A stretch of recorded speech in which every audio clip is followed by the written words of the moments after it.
Okay, thank you everyone for joining in. I'm going to go ahead and kick off our ISO 9001 2015 update forum number 12.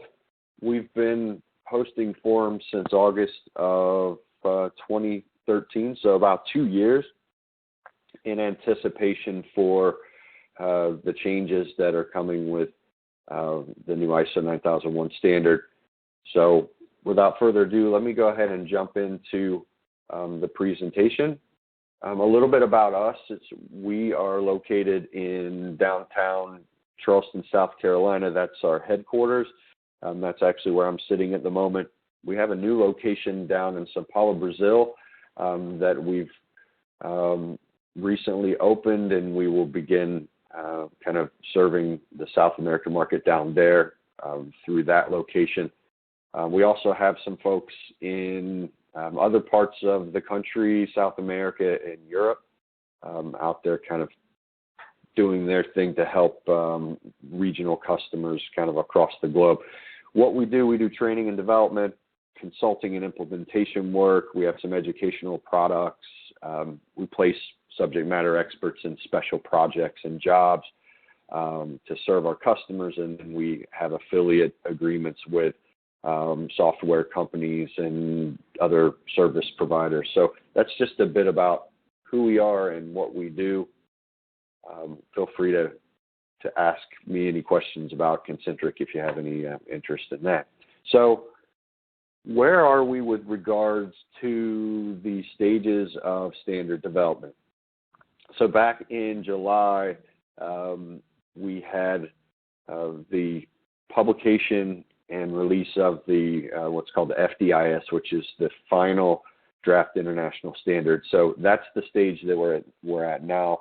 We've gone through 4 stages now, and there's expected publication sometime next month of the standard. There's a little source link down here on the ISO.org website. If you just go in and go to ISO.org and you can search ISO 9001 revision, or at the end I'll show you a website page that we have that's a resource that has a lot of these links in them. But that's the best way to kind of stay abreast from the source itself, which is ISO 9001 Technical Committee 176. So this is the document that's currently published. It's for sale. It's listed as the final draft. It says here, you can see voting begins 7th or July 9th, and then voting terminates September 9th. So the thought process there is, assuming that the final draft is approved, then the final draft and the contents inside the final draft get published as the international standard. One frustration that I've had is that you can't print the PDF or share it with others. You can't buy a site license.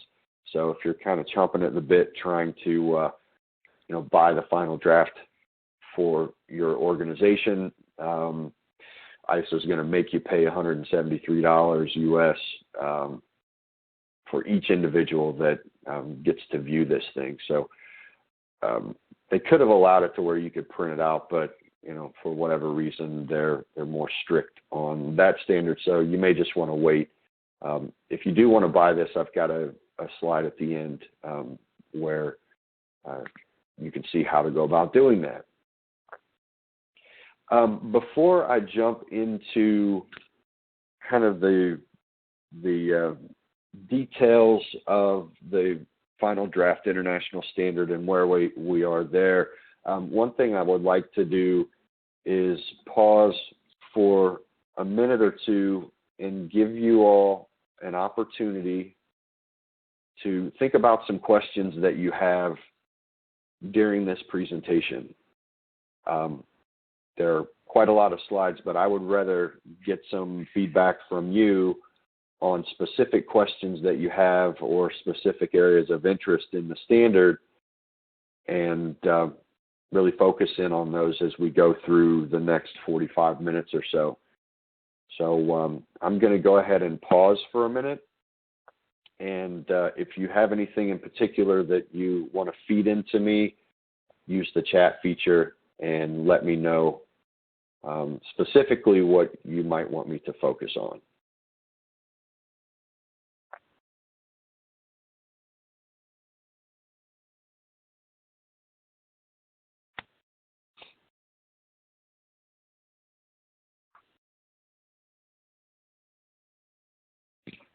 Okay, so one request is focused on risk-based thinking. What does risk-based thinking mean?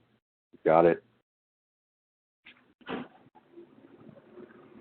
Another request is for transitioning. What's the timeline there? There's a slide coming up for that, so I will talk about that.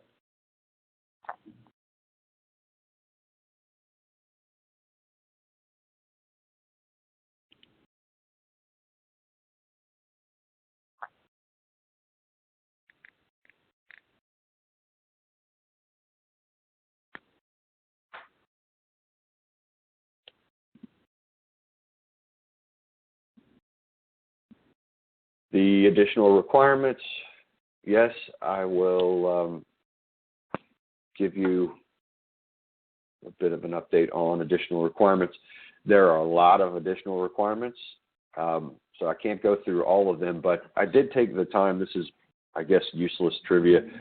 I did take the time as we were developing our latest class, which actually we conducted last week, and I counted up every requirement, and interestingly enough, 321 shalls. So that's a lot of requirements.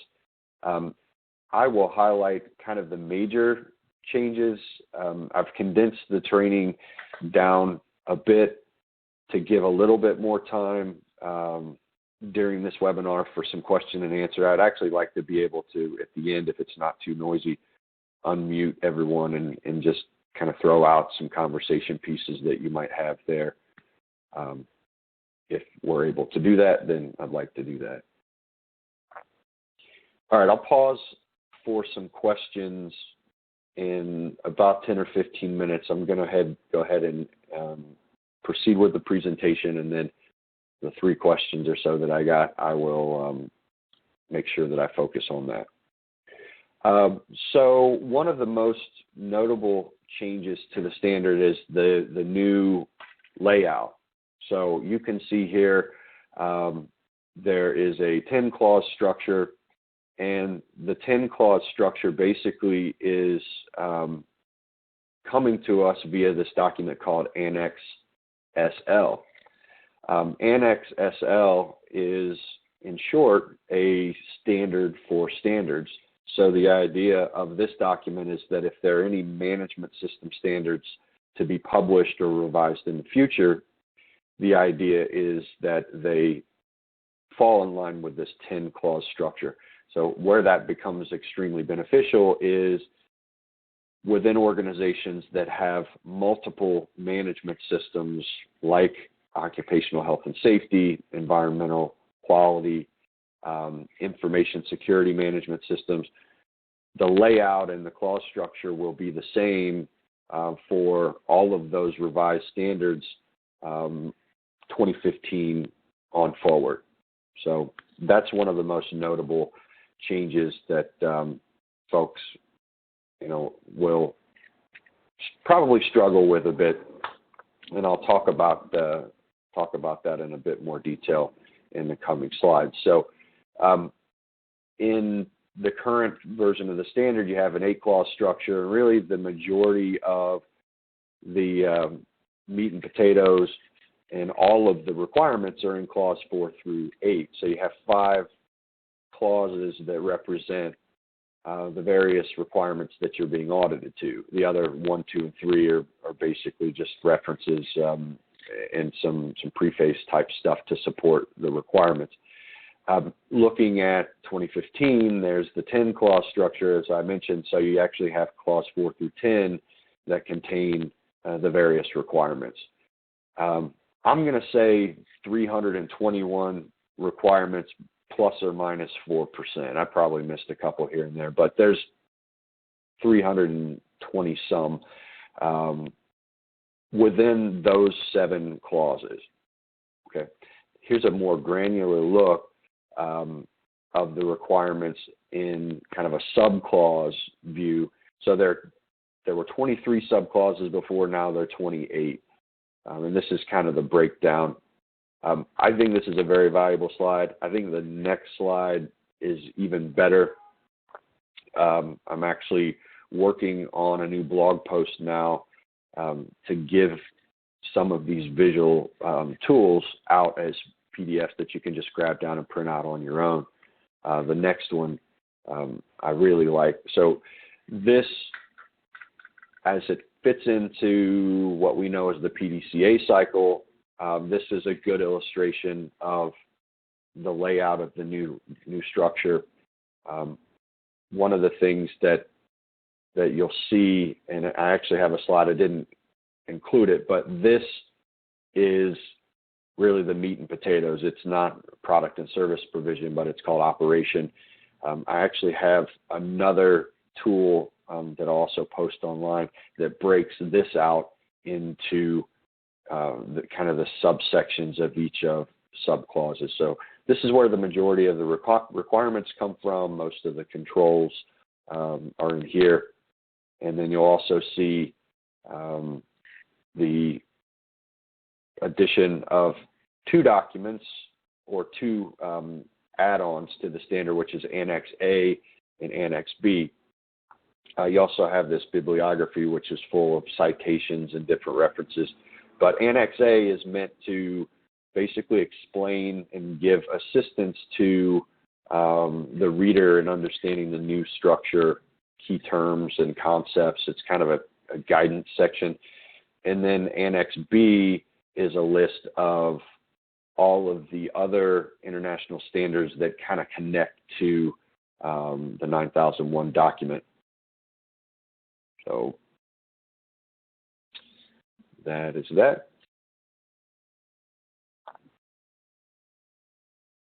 This is a deeper dive into Annex A and B. So structure, products and services, understand the needs of expected and interested parties. What is risk-based thinking? What's the purpose of adding that? Applicability, documented information, organizational knowledge. So, Pam, to answer your question, A1 through A8 represent a kind of a very high-level summary of some of the major key changes, and I'll have specific slides further on to address that. How many shalls were in the previous?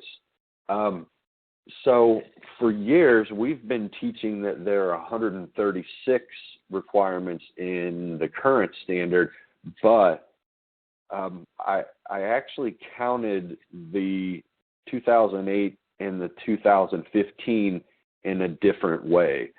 So what I did was, if there was a requirement that said something like the organization shall have a documented procedure that contains A, B, C, and D, well, I counted that before as one requirement, but I think it's smarter and better, specifically for audit preparation and doing internal audits yourself, to break that down into 4, because you might have a procedure or some sort of document or some sort of process that contains 3 out of the 4 elements of the requirement, but the 4th one you get dinged on during an audit. So I'm going to take that as an action item. I actually had that down as an action item for coming out of our lead auditor course last week.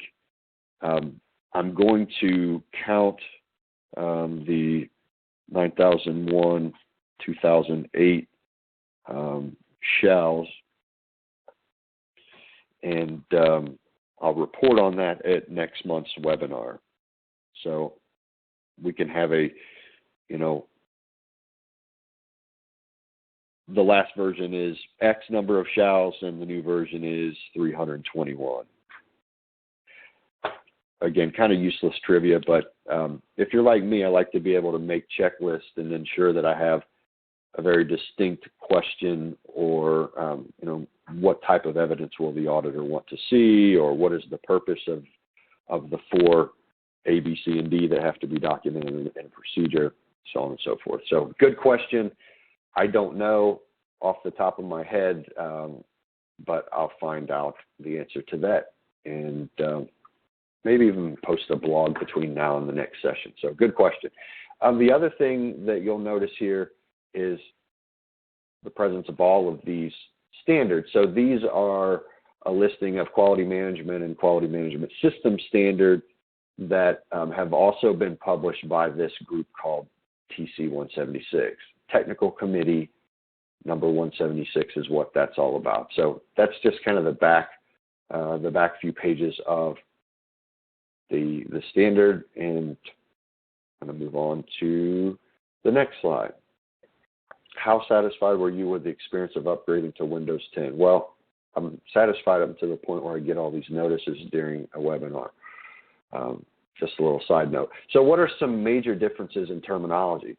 Well, this right here is a biggie. And actually in previous drafts, this word products was goods and services. So now it's changed back to products and services.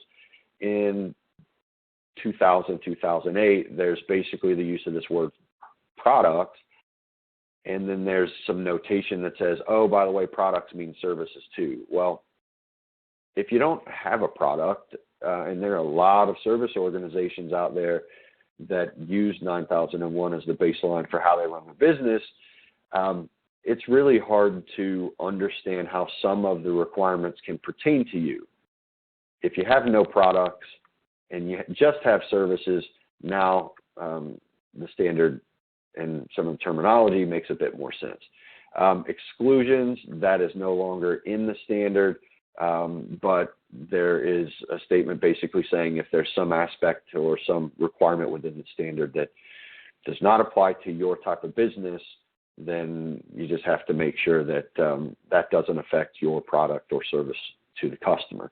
Management or representative, that's not used, so there's similar responsibilities and authorities, but they're assigned to leadership or management as opposed to a single representative from the management team. So, which I think is good, and I hope will take the heat off of kind of that one sucker that's been thrown in front of the auditing firing squad, and this helps to disseminate the responsibility out to the various management members.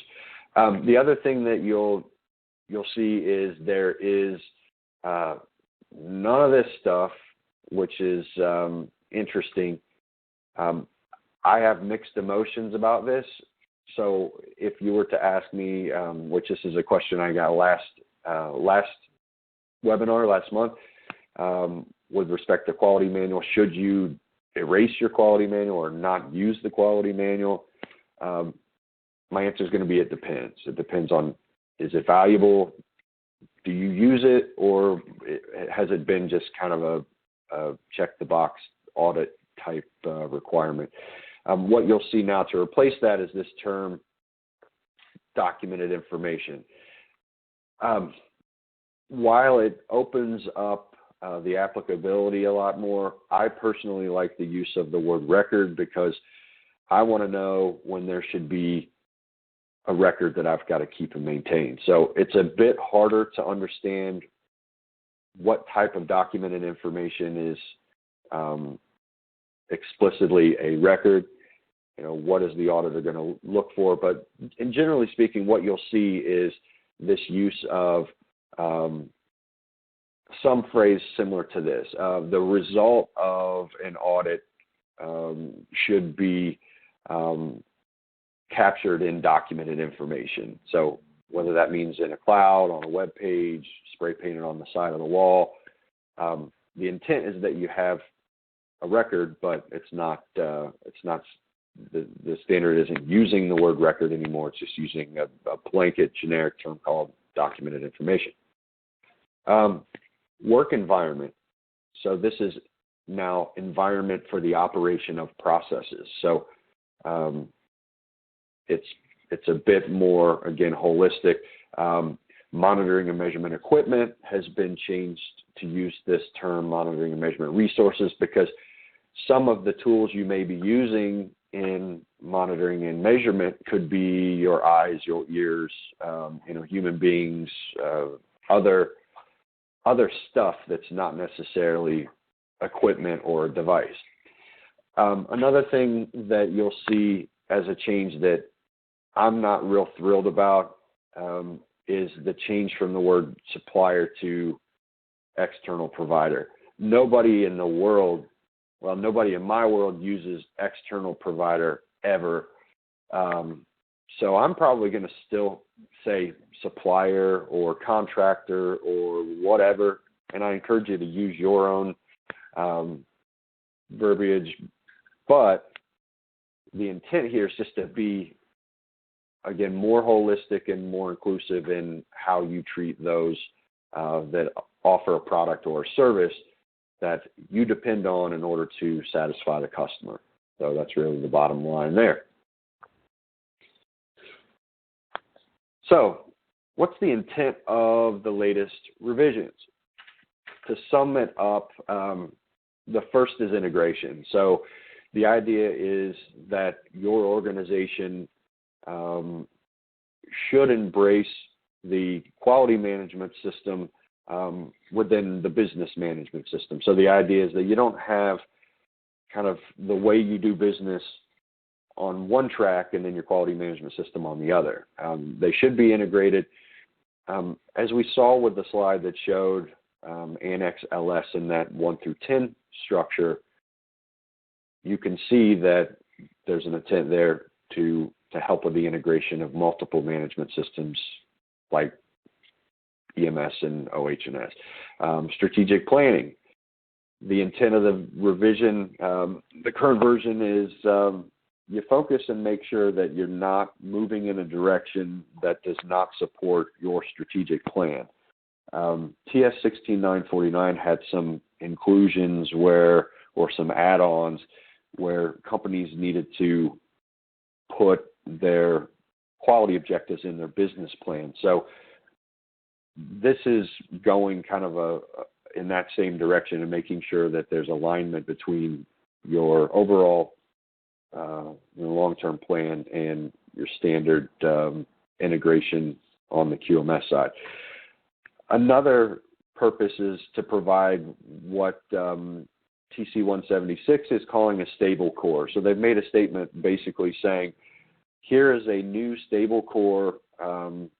They almost basically came out and said, we promise we won't be changing this over the next 10 years or so.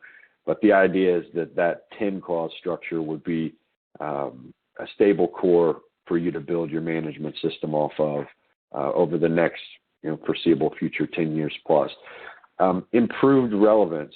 So with the inclusion of the word service and really focusing and opening up the verbiage to be more inclusive to other organizations, not just manufacturing or product organization, it becomes more relevant to those organizations that want to subscribe to this management system standard.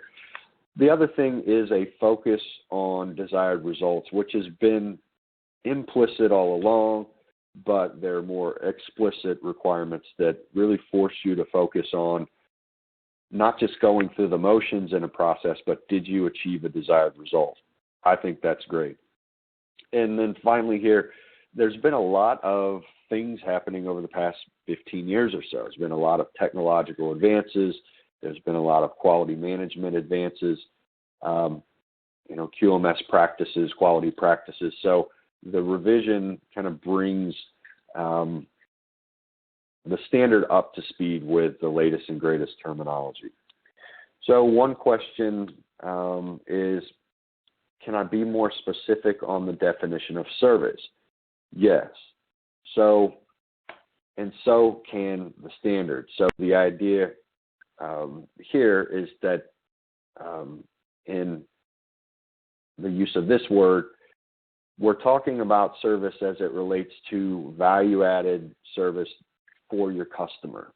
What is it that your customer is buying with respect to a service?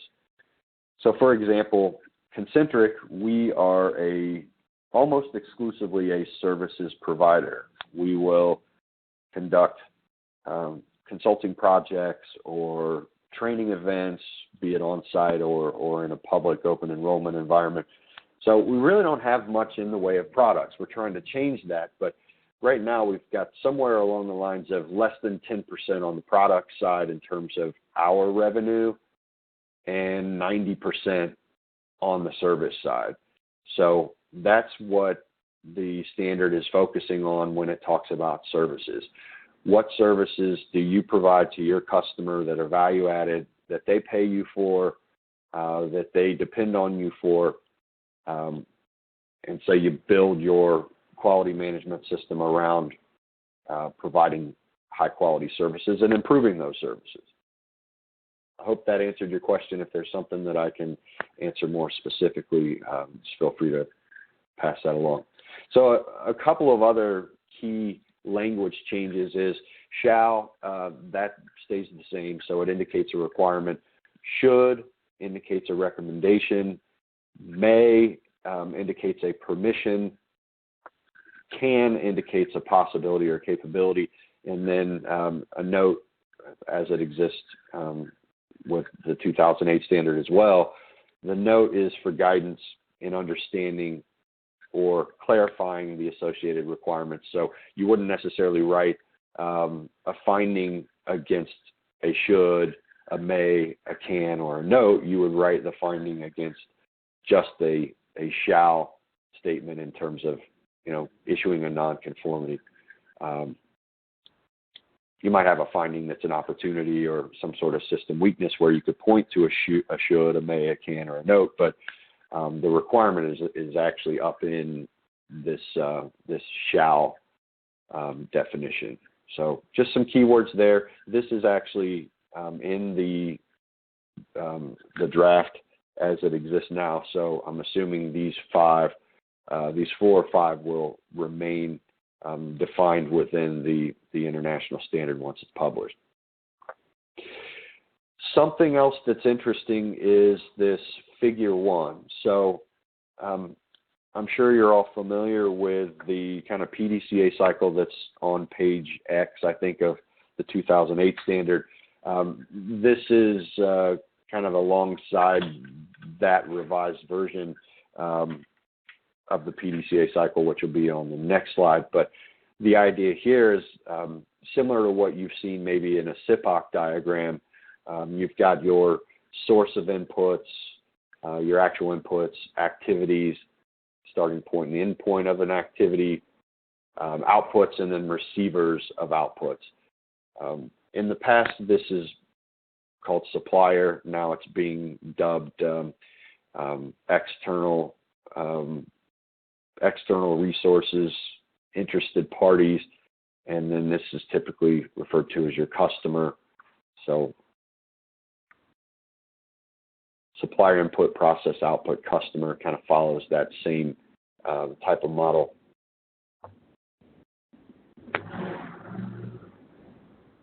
And this is figure 2, which is the PDCA cycle as it applies to the new 10-clause structure. So you'll see here that defining your organization and the content of your organization is kind of the macro picture, and then you've got leadership here that's responsible for the successful implementation and maintenance and improvement of planning,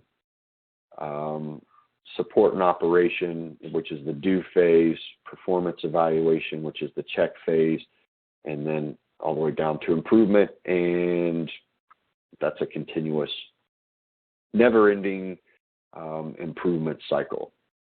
So that will be it's currently in as figure 2, representing the structure of the standard as it pertains to the PDCA cycle.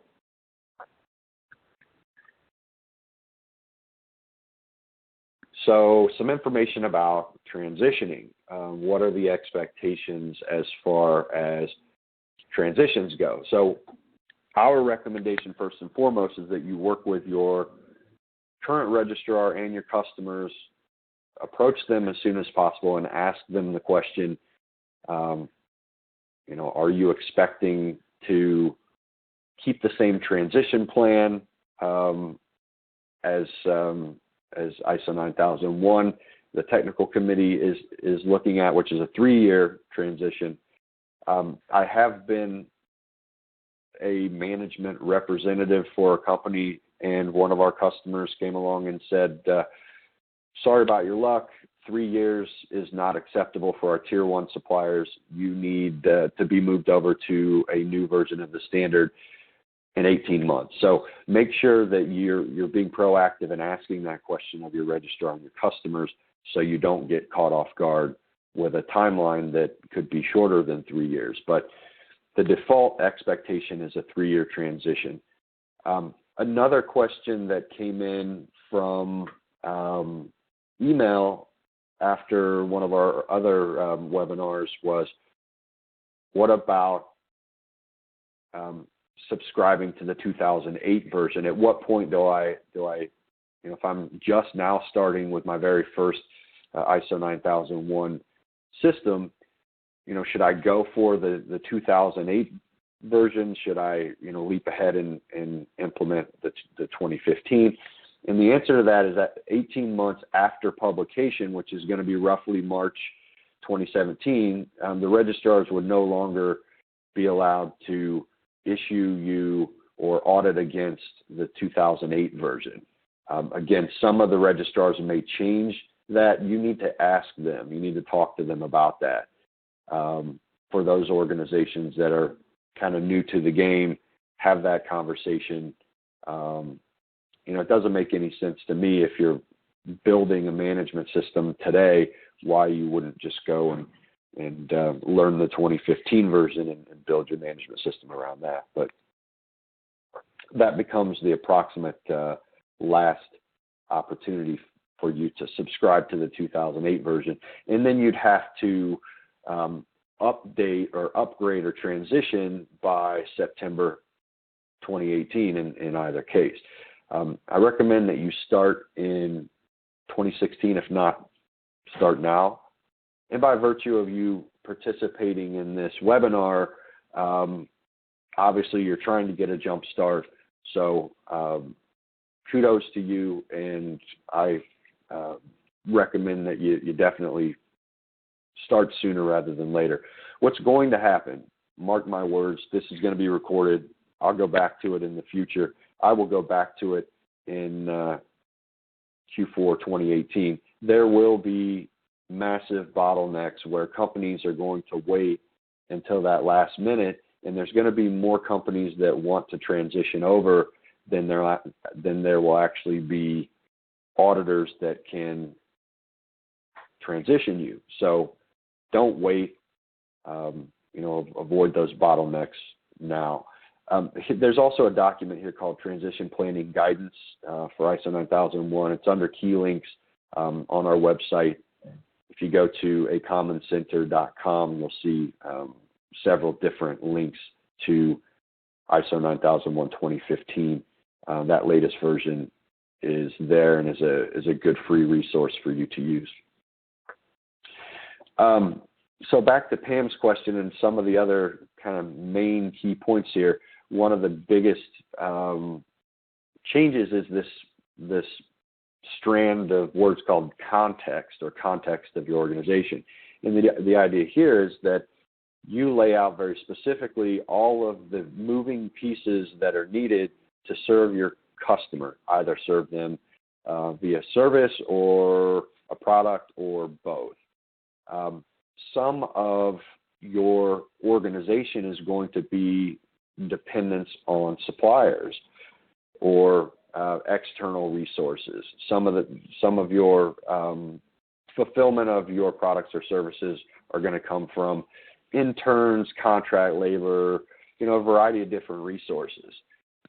So the idea here is you defining who you are as an organization and then what it is that you do. What are all of the processes in order to make your business happen and happen successfully? Who are the interested parties that are connected to you as an organization? There is a statement here that says the scope of your QMS can be limited to specific and identified functions or sections of your organization. So what that means is, as you're defining the context of your organization, let's say that you have you have a product line where you're making donuts, and then you have a product line where you're making ball bearings. You can partition your management system just as long as you're very clear in saying, look, our context of our organization as it pertains to 9001 compliance or registration is just going to be the ball bearings line. So there's an allowance there for you to be specific on what parts of your business are under the auspice of the context as you define your organization. The other thing is for you to understand the capabilities and constraints of your internal resources. So going back up to this slide again, if you have a dependence on, let's say, installation technicians, and those installation technicians are not a part of your defined QMS, you need to study that and make that clear. Okay. Go back to this. So what are the capabilities? What are the constraints? Where do you need to lean on external resources?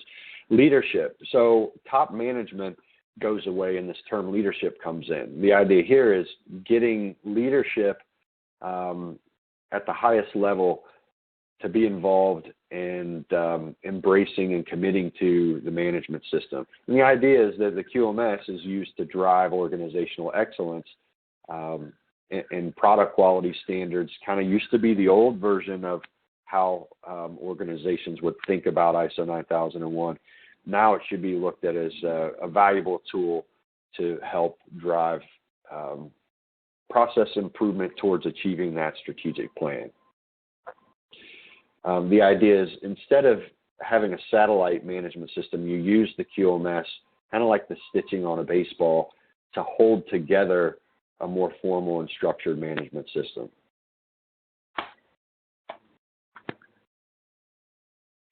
Risk. Risk is a new term.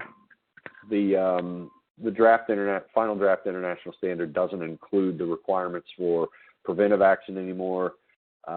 So it's expected that term won't be used, but the term risk and the phrase risk-based thinking is used in its place. So the current definition is the effect of uncertainty on an expected result. Okay, so the idea here is you evaluate opportunities, not just the negative part of risk, but risk and opportunities are kind of yin and yang within the standard now. The idea is you evaluate opportunities, you approach planning of your processes and your system as a whole using a risk-based mentality. What could go wrong? Some sectors such as automotive and aerospace have already been forced to think using a risk-based approach through the use of tools like a failure mode and effects analysis. I like SWOT analysis, the strengths, weaknesses, opportunities, and threats, just because it's a very, very easy tool to deploy. There isn't anything in the standard that says you have to use a SWOT analysis, but that's just a simple tool for me. I would recommend, if you're not real comfortable with risk-based thinking and risk, to study up on the use of a SWOT analysis tool.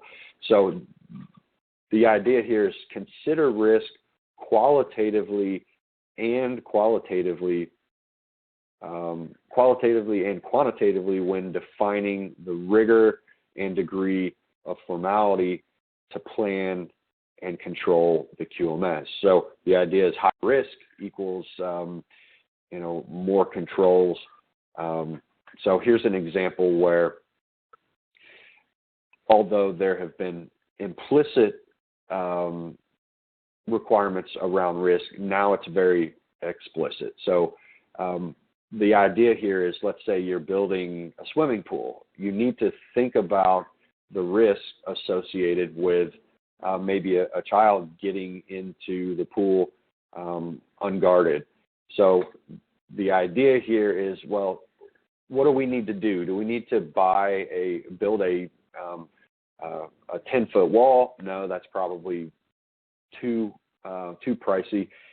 Let's build a fence and then put this little mechanism that allows kind of a foolproof method, so that if you're not tall enough to reach the top of this little magnetic device, you can't get into the swimming pool area. So that's kind of the idea of risk-based thinking. What could go wrong? What's the magnitude of what could go wrong, or what opportunities are there for improvement on planning and serving the customer. So I would consider starting at the macro level with like a business continuity plan. What can happen? A risk-based thought might be, hey, what happens if a key supplier shuts down or catches on fire? Or what happens if there is a hurricane? What happens if we lose our key customer because they represent 90% of our business? And then work yourself down to individual process planning, specific products or specific roles within the company. Control plan changes and review the consequences of unintended changes. That is guidance given by the FDIS. So here's an example on risk as it is integrated with change. So the boss is saying, I'll need a project plan to justify the resources we need to change our software. Dilbert just goes off and makes the change. He said, I can make those changes in 10 seconds, done. And the boss is going, good work. Now all we need is that plan. The idea here is that at this step right here, a change may be done in only 10 seconds, but what is the impact of that change? What is the risk associated with that change? Did Dilbert change software that now influences how another department might process an order? So just be deliberate about your changes and always think about risk and potential opportunities rather than just changing without consideration of those things. So purpose and the potential consequence of changes. What about availability of resources if you change? The allocation or reallocation of responsibilities if you change? Another term is necessary knowledge. So what is the necessary knowledge that you need within your organization to achieve conformity, to execute the processes as they're defined and achieve expected results? What is a fair balance between the number of work instructions needed versus the current competency of existing team members or associates? So that term knowledge is a new one. So just a really high summary here. Some of the key takeaways is the integration of systems through Annex SL, the stable core, the relevance over the next 10 or so years, and that focus on service organizations, desired results, advances in technology and quality practices, and then kind of the alignment of business today with the quality management system. So the next step, we are looking at this little timeline here between July 9th. So you kind of have July 9th here, and then you have September 9th here, for voting to take place. When the draft international standard came up for a vote, there was nearly 90% acceptance of that version of the draft. So, and the changes were very minimal from the DIS to the FDIS. So I am very confident that because this was at 90%, there shouldn't be any issue immediately following that September 9th ballot closing date, and we should see a draft international standard within a week or two after that. So that's kind of what's going on in terms of where we fit into the entire timeline of the updates. As I mentioned earlier, we have this little spot within our website that has a ton, it links you to the page where we've got a ton of different articles and links and webinars and that sort of thing. That is where, or you could get to it from here, or you could just do a Google search. But that's where this recorded session will be. You can get to that after this, and I'm actually going to flip over here to this page for a second. So this is what it looks like. You can see previous webinars. For example, in July, I jumped into much more detail on the impact to automotive and aerospace. You can go back and watch any of these. I think in April's webinar, there was a deep dive into risk-based thinking. So all of these are here. You've got all these articles, key links. There's a really nice blog that I published this morning here on a tool called the correlation matrices. So, and then future webinars to kind of sign up and register for those, or someone within your organization if that's something that you need. So back over to here. Another thing is this field here. If you're interested in signing up, for example, if you subscribe to our email updates currently, then you should have received notice of a blog this morning about that correlation matrix. So feel free to put that in there if you're interested in getting those email updates. So I had offered to kind of plug ASQ or tell you how you can buy the FDIS if you're interested in doing so. And ASQ has been really good to us, so here's an opportunity for me to kind of give them a shout out and promote their process for ordering this thing. You can see it's $173. Yeah, you click the button, you give them your information, and bada bing, you get access to that. But it says here you can't print, you can't share the standard.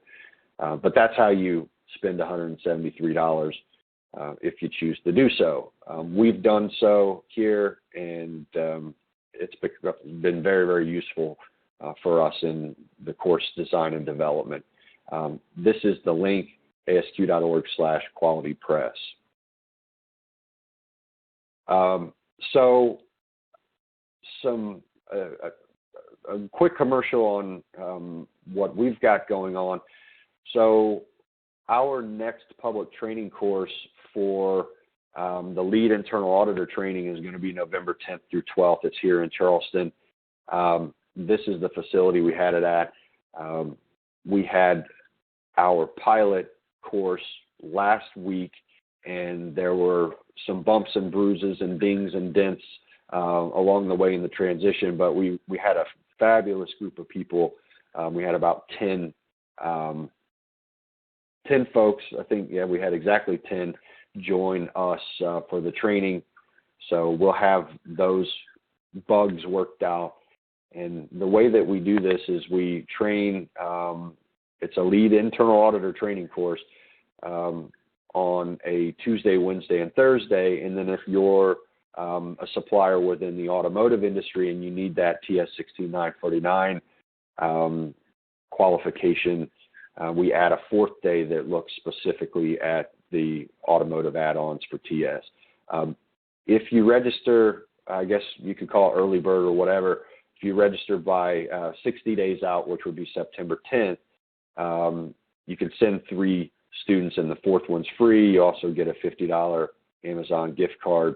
There's a corporate partner discount that we can extend to you at Charleston Harbor Resort Marina if you're coming in from out of town.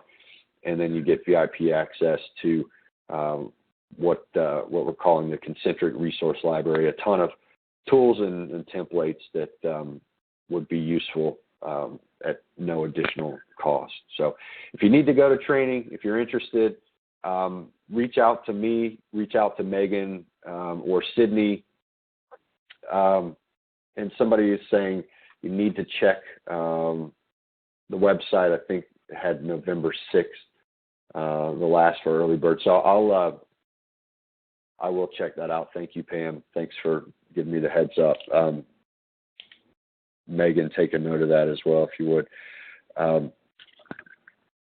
If you're interested, if you want me to shoot you an email afterwards or a phone call, just give me your information over the chat or hang out here for 5 minutes, and I'll be glad to get your information from you. This is our team here in the office, so feel free to reach out to any of us. We're very, very happy to help you. Some additional ways to connect to us. Facebook is really has taken off quite a bit, which is surprising to me. We got also the LinkedIn and the Twitter social media things going on. So there are plenty of opportunities there on ways to connect to us. So pick your poison. Stop by if you're downtown Charleston and knock on our door. Most of the time we're actually at a customer or working, on site training or what have you. But this is the crew. So if there's anything we can do to help you in your transition, we're happy to do so. With that said, I am going to, let's see, others can talk. I'm going to open the floor and see if there are any questions that you might have. Feel free to shout those out.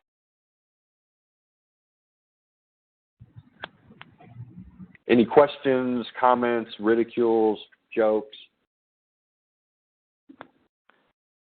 A good webinar. Thank you, Jim. Oh, you're welcome. I appreciate it. Is there anything that you would like me to focus a bit more on, or is the pace too fast? What can I do if I'm at a B right now in terms of a letter grade? How can I get up to an A+ with a future webinar? Any feedback there to help me out? Hey, Jim, this is Jake Yeah. Shipley. Hi, Jake. Hi, how are you? There's several of us in a room. There's about 6 or 7 of us. We had some questions on the exclusion. Okay. Our company is kind of unique in that we do several different things, but one of the things in particular is we do like a refurbishing of product. Okay. That's been returned. It's a product that we refurbish and then we sell ourselves. It's not sold via a customer, the original customer. That today we don't include that in our ISO systems, and hence the reason for our question about services. Okay. And then additionally, there's other things that we do within the building that would be like product manuals, COPs, artwork, packaging. So we're trying to figure out if all of that stuff is going to have to be included now, or are we looking at more of our production service, which is what our primary goal is. Okay. So my question to you would be, does it make sense for your business to formalize those processes and add that to the scope of your management system. Okay. If it makes sense and you can leverage your certificate to say that as a part of our vetted quality management system that's been audited by a third party, and we have controls in place, you can have confidence not only in our primary manufacturing role, but or refurbishing services, but we also take pride in including these auxiliary processes within the auspice of our management system.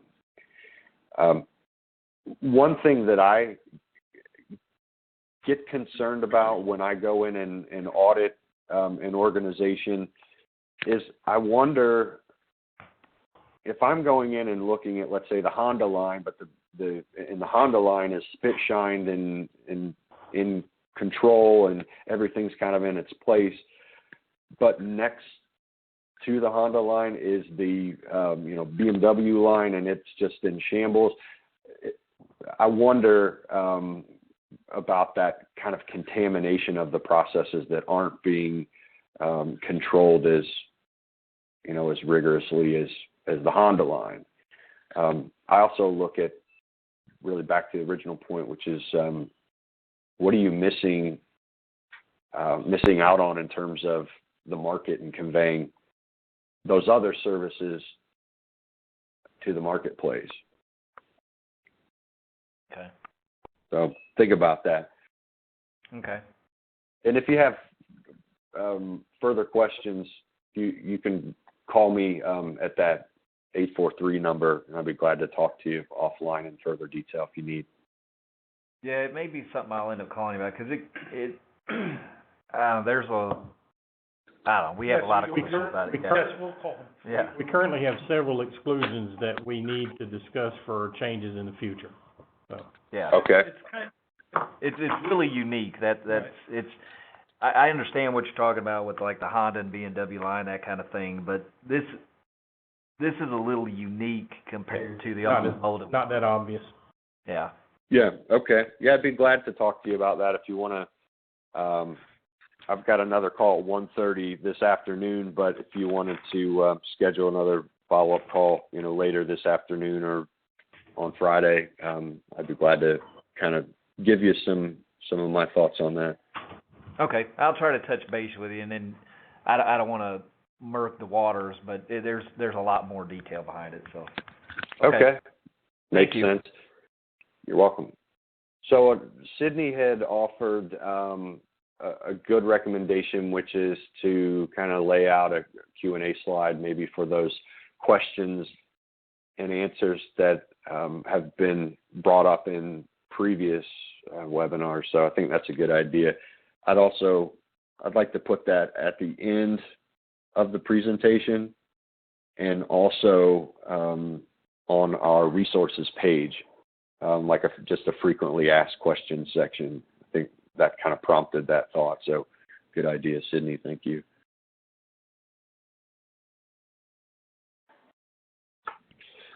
So keep in mind two things real quick. I know we're a couple minutes past one. Keep in mind a couple of things. One is that you can easily go to the website. This video will be posted probably by the end of the day, today or tomorrow at the latest. Let me come back over here to the webpage. If you go, just like really any social media or sharing nowadays, if you can see this little share button, you can forward these videos, and it's just this video, it's not the whole page or the whole site or whatever, to suppliers, customers, or whatever, if you think it might be of benefit for, say, like a lunch and learn or something like that. Another thing that's really interesting is ASQ has recently highlighted and published several different articles and statements on the use of videos to fulfill continuous professional development credits. So I think what they've come to the conclusion on is 0.025 CPDs or RUs or CEUs for every 15 minutes of video you watch. So you can basically get 0.01 credits for towards your continued certification for whatever certifications you have by watching videos like this. And there's also some other articles and videos that are down here by other subject matter experts in the field. So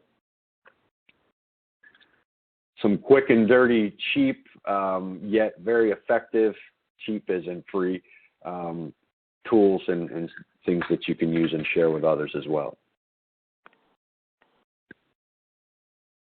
Any other questions, comments, ridicules, jokes?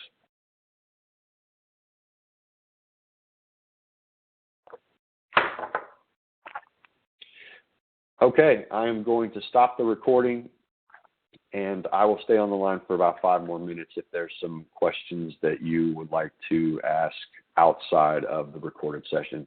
Thank you for joining, and we'll see you again next month.